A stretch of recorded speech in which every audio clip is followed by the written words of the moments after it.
तहरीक रिहाई रिन्यू हो रही थी तो पीर अफजल साहब कादरी उनके ये अल्फाज थे पंजाबी में, जे तुसी अगे ना लगो तो आज गड्डी नहीं चलती। खादम हुसैन साहब के ये अल्फाज थे। गुस्से में मुझे, मैं साथ ही बैठा था, कहने लगे तुसा चेयरमैन नहीं बनना तो मैं आज तो बाद किसी मीटिंग में नहीं होना, ये मेरी आखिरी मीटिंग है। ये उनके जुमले थे। और साथ ही बैठे थे पीर सईद इरफान शाह साहब मशहदी। तो खादिम हुसैन साहब ने उनसे सिफारिश के लिए कहा, तहरीक सिरात मुस्तकीम का प्लेटफार्म जिसकी गोद में तहरीक लब्बैक पैदा हुई, जिसकी गोद में तहरीक रिहाई पैदा हुई, यौम विलादत का पता है 22 मार्च 2014 मकाम रेलवे स्टेडियम लाहौर के स्टेज पर तकरीबन 150 उलमा व मशाइख पूरे मुल्क के और लाखों सुन्नी उस तहरीक सिरात मुस्तकीम के स्टेज पर इस तहरीक की गोद में तहरीक रिहाई गाजी मुमताज हुसैन कादरी ने जन्म लिया और मुझे इन लोगों ने चेयरमैन बनाया। फिर उस तहरीक रिहाई गाजी मुमताज हुसैन कादरी की गाजी साहब के खिलाफ जब सुप्रीम कोर्ट से फैसला आ गया तो उसके बाद मेरे फोन करने पर सारी तहरीक चली। मौलाना खादिम साहब मेरे साहब मुकम्मल मुकाता में थे कि पानी सर से गुजर गया, तो अब हम ये तहरीक चलाएं। तो पहली रैली, पहला एहतजाजी मुजाहरा गाजी साहब के खिलाफ जब केस सुप्रीम कोर्ट में फांसी की सजा, पहला मुजाहरा मेरे फोन पर खादिम हुसैन रिजवी साहब प्रेस क्लब के सामने आए और फिर सारी तहरीक उस एक फोन पे चली। और इसमें 3 हम हजरात थे जिन्होंने जामिया नईमिया में मीटिंग बुलाई, ये कायदीन भी मौजूद थे। ये तो कि गाजी साहब की जिंदगी में जो आखिरी मीटिंग हुई थी तहरीक रिहाई की, उसमें भी ये हजरात मौजूद थे। तो ये जामिया नोमानिया की मीटिंग में तकरीबन 70 उलमा व मशाइख थे और मैं घर से तय करके गया था कि मैं चेयरमैन नहीं बनूंगा। तय किया था मैंने। एक बार मुझ पे बात आई, मैंने टाली, दूसरी बार आई मैंने टाली, तीसरी बार आई मैंने टाली।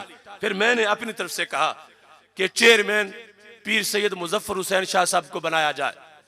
ये बात मंजूर ना हुई। मैंने कहा चेयरमैन मलक बशीर अवान साहब को बनाया जाए, ऑन द रिकॉर्ड है। ये भी मंजूर ना हुई। मैंने कहा फिर पर्चियां डाली जाए कि हर एक पर्ची पे लिखे कि चेयरमैन कौन होगा। तहरीक रिहाई रिन्यू हो रही थी तो पीर अफजल साहब कादरी उनके ये अल्फाज थे पंजाबी में, जे तुसी अगे ना लगो तो आज गड्डी नहीं चलती, तुसी अगे ना लगो आज साडे ते गड्डी नहीं चलती। खादिम हुसैन साहब के ये अल्फाज थे। गुस्से में मुझे, मैं साथ ही बैठा था, कहने लगे जे आप तुसा चेयरमैन नहीं बनना तो मैं आज तो बाद किसी मीटिंग में नहीं होना, ये मेरी आखिरी मीटिंग है। ये उनके जुमले थे। और साथ ही बैठे थे पीर सईद इरफान शाह साहब मशहदी। तो खादिम हुसैन साहब ने उनसे सिफारिश के लिए कहा, उनसे भी इन दोनों ने कहलवाया कि इनको मनाओ कि ये हमारे चेयरमैन बने। इस सूरत हाल में इन्होंने मुझे चेयरमैन बनाया और मेरी सूरत हाल ये थी कि दूसरी मर्तबा मेरी हेपाटाइटिस की वैक्सीनेशन हो रही थी। मेरे चेहरे का रंग बदल चुका था। उस दवाई की वजह से मैं 3 मिनट खड़ा होकर तकरीर नहीं कर सकता था।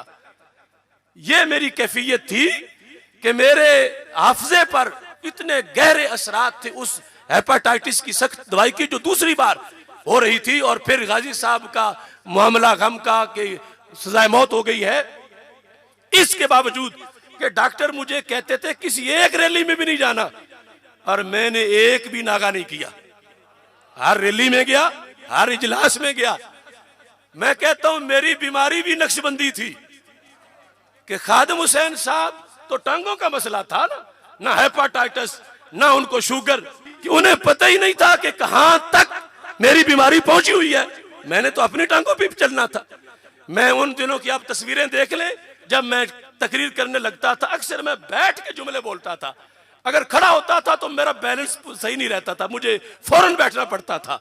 लेकिन इसके बावजूद शदीद तरीन मेरी जिंदगी में मुझ पर ऐसी कैफियत नहीं आई जो गाजी साहब के खिलाफ जब फैसला आ गया सुप्रीम कोर्ट का, उनकी शहादत और शहादत के बाद डी चौक के धरने तक मेरी जिंदगी में ऐसी जिस्मानी कैफियत मेरी कभी भी नहीं बनी जो इन दिनों में मैं एक एक दिन मैंने गुजारा।